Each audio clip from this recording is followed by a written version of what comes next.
अभी तक हमने जो सीखा कि भाई फाइनेंशियल स्टेटमेंट होता क्या है, ट्रेडिंग अकाउंट कैसे बनता है, ट्रेडिंग अकाउंट के numericals, COGS, cost of goods sold, काफ़ी चीज़ें हमने कैलकुलेशंस जो आती हैं इनिशियली स्टार्टिंग में चैप्टर के वो सब हमने कवर की। अब मैं आपको बता दूं कि जैसे ही आप ट्रेडिंग अकाउंट ख़त्म करते हैं तो ट्रेडिंग अकाउंट जैसे ही आपने सीखा इसका फॉर्मेट, इसके डेबिट क्रेडिट साइड के कंटेंट, इससे रिलेटेड न्यूमेरिकल्स के बारे में, उसके बाद आपका नेक्स्ट स्टेप होता है प्रॉफिट एंड लॉस अकाउंट को सीखना। प्रॉफिट एंड लॉस अकाउंट को सीखना। तो यहाँ पे कुछ डिफरेंसेस हैं, जैसे कि जो प्रॉफिट एंड लॉस अकाउंट है ये कंप्लीटली नॉमिनल अकाउंट है। नॉमिनल अकाउंट का मतलब है, जैसे आपने स्टार्टिंग में पढ़ा था रूल्स के टाइम पर कि सर ऑल एक्सपेंसेस, लॉसेस और इनकम और गेन ये कम अंडर नॉमिनल अकाउंट। तो इसका मतलब ये हुआ कि जितने भी एक्सपेंसेस और इनकम्स हैं, लॉसेस और गेन है, वही केवल प्रॉफिट एंड लॉस अकाउंट के अंदर आएंगे। तो यहां पर सबसे पहले प्रॉफिट एंड लॉस अकाउंट का फॉर्मेट आप सीखेंगे।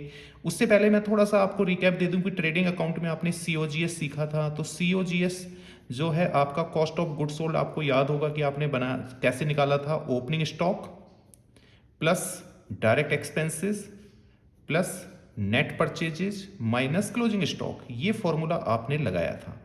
अब इसमें ओपनिंग स्टॉक ट्रायल बैलेंस के अंदर गिवन होता है। डायरेक्ट एक्सपेंसेस वो एक्सपेंसेस होते हैं जो मतलब मैन्युफैक्चरिंग से रिलेटेड हैं, परचेजेस से रिलेटेड हैं, या कह लीजिए फैक्ट्री से रिलेटेड हैं, या कह लीजिए कि रॉ मटेरियल से फिनिश्ड प्रोडक्ट बनने तक जितनी भी बीच में एक्टिविटीज होती हैं उनसे रिलेटेड जो भी खर्चे होते हैं वो डायरेक्ट एक्सपेंसेस हैं। लेकिन उसके बाद जो एक्सपेंसेस आते हैं, तैयार मतलब फिनिश्ड प्रोडक्ट बनने के बाद जो सेलिंग एंड डिस्ट्रीब्यूशंस, ऑफिस और एडमिनिस्ट्रेशंस, फाइनेंशियल लॉसेस या फाइनेंशियल कॉस्ट रिलेटेड एक्सपेंसेस या एबनॉर्मल लॉसेस, वो सब प्रॉफिट एंड लॉस अकाउंट के अंदर कंसीडर किए जाते हैं। तो यहां पर जब प्रॉफिट एंड लॉस अकाउंट का आप फॉर्मेट बनाएंगे तो सेम जैसे आपने ट्रेडिंग अकाउंट में 4 कॉलम का फॉर्मेट बनाया था उसी तरीके से आप प्रॉफिट एंड लॉस अकाउंट का फॉर्मेट भी यहां पर बनाएंगे। सबसे ऊपर आप लिखेंगे कि भाई किसकी बुक के लिए आप ये बना रहे हैं, इन द बुक ऑफ, मतलब बिजनेस का नाम क्या है, इन द बुक ऑफ। उसके बाद फिर आपका टाइटल आ जाएगा अकाउंट का जो कि है प्रॉफिट एंड लॉस अकाउंट, और किस टाइम मतलब किस डेट पे आप ये फाइनेंशियल स्टेटमेंट के अंदर प्रॉफिट एंड लॉस अकाउंट बना रहे हैं। तो सीधा सीधा आप लिखते हैं फॉर द ईयर एंडेड, जिसमें आप यहां डेट लिख देते हैं 31 मार्च नॉर्मली, और जो भी ईयर है जैसे 22, 23 वो आप ईयर यहां पे मेंशन कर देंगे। अब इसके बाद आप 4 कॉलम का जब फॉर्मेट यहाँ पे ड्रॉ करते हैं तो बड़े आसानी से समझिए, क्योंकि इसके बाद मैं इसके न्यूमेरिकल्स भी करूँगा और आप ना कंटिन्यूसली कंसिस्टेंसी के साथ ये सारी वीडियो देखिए। उसके बाद शायद मैं ये उम्मीद कर सकता हूँ कि आप अपने क्लासमेट्स को ये चैप्टर टिप्स पे पढ़ा सकते हैं, फिंगर्स पर, इतना अच्छा स्ट्रांगली इसको आप सीख पाएंगे। तो यहाँ पे जब आप इसका फॉर्मेट बनाते हैं तो पर्टिकुलर अमाउंट डेबिट, पर्टिकुलर और अमाउंट क्रेडिट, क्रेडिट साइड, क्योंकि जितनी भी इनकम है वो सब क्रेडिट साइड में आती है और एक्सपेंसेस जो भी हैं हमारे या लॉसेज हैं वो डेबिट साइड में आते हैं। अब क्योंकि profit and loss account income statement का सेकंड पार्ट है, फर्स्ट पार्ट था ट्रेडिंग अकाउंट, तो ट्रेडिंग अकाउंट में हमें दो बातें पता चली थी कि या तो हमें ग्रॉस प्रॉफिट हुआ था या हमें ग्रॉस लॉस हुआ था। अगर ग्रॉस प्रॉफिट हुआ है तो उसको हम ट्रांसफर करेंगे क्रेडिट साइड में, तो हम इस तरफ यहां पे लिखेंगे by gross profit.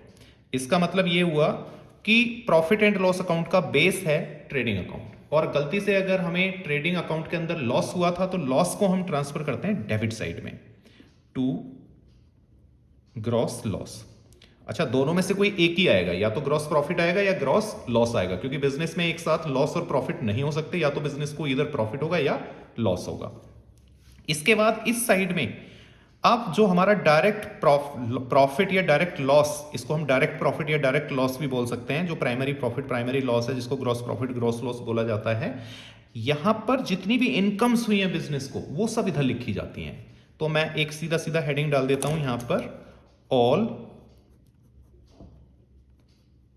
Incomes and gain. Gain का मतलब है अनएक्सपेक्टेड अर्निंग, जैसे कि मान लो बैड डेप्ट रिकवर्ड हो गया या इंश्योरेंस क्लेम हमें रिसीव्ड हो गया, वो सब हमारा अनएक्सपेक्टेड है, तो वो सब हम यहां लिखेंगे। उसके अलावा जो अदर इनकम है जैसे commission received, discount received, interest received, मतलब जो पैसा हमें मिल रहा है जो इनकम के तौर पर, वो सब हम इधर लिखेंगे क्रेडिट साइड में। और डेबिट साइड में जितने भी हमारे इनडायरेक्ट एक्सपेंसेस हैं, मतलब ट्रेडिंग अकाउंट में हमने डायरेक्ट एक्सपेंसेस लिखे थे, यहां पर हम सारे इनडायरेक्ट एक्सपेंसेस लिखते हैं। और इनडायरेक्ट एक्सपेंसेस को अगर आप कैटेगराइज करना चाहते हैं तो 4 कैटेगरी में हम उनको डिवाइड कर सकते हैं। और नॉर्मली 2 तरह के स्टूडेंट होते हैं क्लास में, एक वो जिनको पता है कि सर जितने भी एक्सपेंसेस हैं उसमें से 8-9 एक्सपेंसेस केवल ट्रेडिंग अकाउंट में आते हैं, बाकी जितने उनके अलावा एक्सपेंसेस हैं सब यहां आते हैं as a indirect expenses profit and loss account में। तो कुछ बच्चे केवल याद कर लेते हैं कि wages, octroi, power, fuel and electricity, carriage, cartage and freight, dock and cargo charges, duties, या कह लीजिए रॉयल्टी या manufacturing expenses, factory related expenses, consumable stock, ये जो डायरेक्ट एक्सपेंसेस थे परचेजिंग से रिलेटेड या मैन्युफैक्चरिंग प्रोसेस से रिलेटेड, वो तो आते थे ट्रेडिंग अकाउंट के डेबिट साइड में। इसके अलावा जो बाकी के जितने भी एक्सपेंसेस हैं उनको यहां लिखना होता है। लेकिन अगर आपको डिटेल में जाके पढ़ना है तो मैं आपको बता दूं उनकी कैटेगरी है सेलिंग एंड डिस्ट्रीब्यूशन से रिलेटेड एक्सपेंसेस, इधर आएंगे। उसके अलावा ऑफिस और एडमिन से रिलेटेड एक्सपेंसेस भी इनडायरेक्ट कैटेगरी में आते हैं। और financial loss, financial cost related expenses, financial cost related expenses और एबनॉर्मल लॉसेस, ये सब हमारे किधर आते हैं, प्रॉफिट एंड लॉस अकाउंट के डेबिट साइड में। अब सेलिंग एंड डिस्ट्रीब्यूशन से मतलब है, मैं यहां पे ना आपको एक टेबल डिस्कस कर लेता हूं, प्रॉफिट एंड लॉस अकाउंट का प्रॉपर फॉर्मेट, मैं उसमें आपको आइडेंटिफाई करके बता दूंगा कि कौन कौन से एक्सपेंसेस किस किस कैटेगरी में आते हैं, क्योंकि इसके तुरंत बाद मैं आपको ऑपरेटिंग प्रॉफिट भी निकालना सिखाऊंगा। उसके लिए आपको इसको समझना बहुत जरूरी है। या इसमें हम कह सकते हैं, इसको भी डिस्कस करने से पहले, अगर अब हम यहां पे जो भी बैलेंस हमें मिलेगा, अगर हमारी इनकम ज्यादा है तो ऑब्वियसली बैलेंस इस तरफ निकलेगा, क्योंकि इनकम ज्यादा है तो बैलेंस इधर निकलेगा, क्योंकि एक्सपेंसेस कम होंगे तभी तो इनकम ज्यादा होगी। तो हमारा इधर का जो बैलेंस है वो हमारा नेट प्रॉफिट के तौर पर निकलेगा, क्योंकि हम प्रॉफिट एंड लॉस अकाउंट बनाते ही इसलिए हैं कि नेट प्रॉफिट नेट लॉस निकल जाए। और गलती से अगर एक्सपेंसेस ज्यादा हैं और इनकम कम है तो ऑब्वियसली डिफरेंस इधर आएगा। तो वो डिफरेंस जो है जो बैलेंस, उसको हम नेट लॉस बोलते हैं, नेट लॉस। सर कुछ एग्जांपल के थ्रू भी हम समझ लेते हैं कि selling and distribution, office and admin and financial cost related expenses abnormal losses के अंदर क्या क्या आएगा। तो इनका जो मैं आपको एबनॉर्मल लॉसेस है इसमें आता है जैसे कि loss by fire, loss by theft, loss by accident, मतलब अनएक्सपेक्टेडली हमारा नुकसान हो गया, हमें पता नहीं था कि एक्सीडेंट हो गया और वो एक्सीडेंट की वजह से हमारा काफी सामान डैमेज हो गया, तो वो तो एबनॉर्मल लॉसेस की कैटेगरी में आएगा। फाइनेंशियल कॉस्ट मतलब जब हम कुछ भी बोरो करते हैं, सपोज टू हमने बोरोइंग किया लोन, तो interest on loan financial cost में आएगा। सपोज टू कैपिटल इंट्रोड्यूस हुई तो कैपिटल पे इंटरेस्ट ओनर को देना पड़ेगा, तो वो इंटरेस्ट ऑन कैपिटल भी फाइनेंशियल कॉस्ट का पार्ट है। अब यहां पर मैं एक फॉर्मेट के द्वारा आपको और अच्छे तरीके से आइडेंटिफाई कर देता हूं, जैसे कि ये प्रॉफिट एंड लॉस अकाउंट का फॉर्मेट हमने लिया है। सैलरी ऑफिस रिलेटेड एक्सपेंसेस है, रेंट जो है ये एडमिन का एक्सपेंसेस होगा, स्टेशनरी एंड प्रिंटिंग ऑफिस का एक्सपेंसेस होगा, पोस्टेज एंड कोरियर ऑफिस का एक्सपेंसेस है, telephone and internet expenses, telephone and internet expenses ये भी हमारा ऑफिस का ही एक्सपेंसेस माना जाएगा। इंश्योरेंस एक्सपेंसेस एडमिन का माना जाएगा, एडमिन डिसाइड करता है किस चीज का इंश्योरेंस लेना है और किसका नहीं लेना है। बिजनेस प्रमोशन एक्सपेंसेस ये हमारा सेलिंग से रिलेटेड एक्सपेंसेस है। रिपेयर हमारा एडमिनिस्ट्रेशन से रिलेटेड है। डेप्रिसिएशन हमारा जो है ये ऑपरेशन से रिलेटेड है, मतलब ये एक तरह से हमारा एडमिनिस्ट्रेशन से रिलेटेड होगा। इंटरेस्ट फाइनेंशियल कॉस्ट से रिलेटेड होगा। कन्वेंस हमारा एडमिनिस्ट्रेशन से रिलेटेड होगा, क्योंकि कन्वेंस जो है हमें पास कराना होता है एडमिन डिपार्टमेंट से।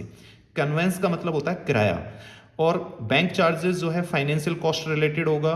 उसके अलावा अगर जर्नल एक्सपेंसेस हम देखते हैं तो ये ऑफिस के अंदर आ गया। इलेक्ट्रिसिटी एक्सपेंसेस एडमिनिस्ट्रेशन के अंदर आएगा। लॉस बाय फायर जो है एबनॉर्मल लॉसेस की कैटेगरी में आएगा। कमीशन जो है हमारा, अगर हम कमीशन पे करते हैं तो ये ऑफिस के अंदर आएगा।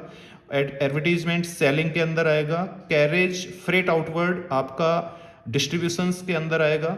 डिस्काउंट अलाउड हमारा जो है ये एडमिन के अंदर आएगा। ट्रैवलिंग एक्सपेंसेस हमारा ऑफिस के नहीं, ये भी एडमिनिस्ट्रेशन के अंदर आएगा। बैड डेब्ट्स जो है ये एबनॉर्मल लॉसेस की कैटेगरी में आएगा। इसी तरीके से इधर हमारी इनकम्स हैं। तो आई होप सो कि इसका जो फॉर्मेट है इसके अंदर क्या डेबिट में आता है, क्या क्रेडिट में आएगा, किस तरीके से आप नेट प्रॉफिट नेट लॉस निकालेंगे, ये आप समझ गए होंगे।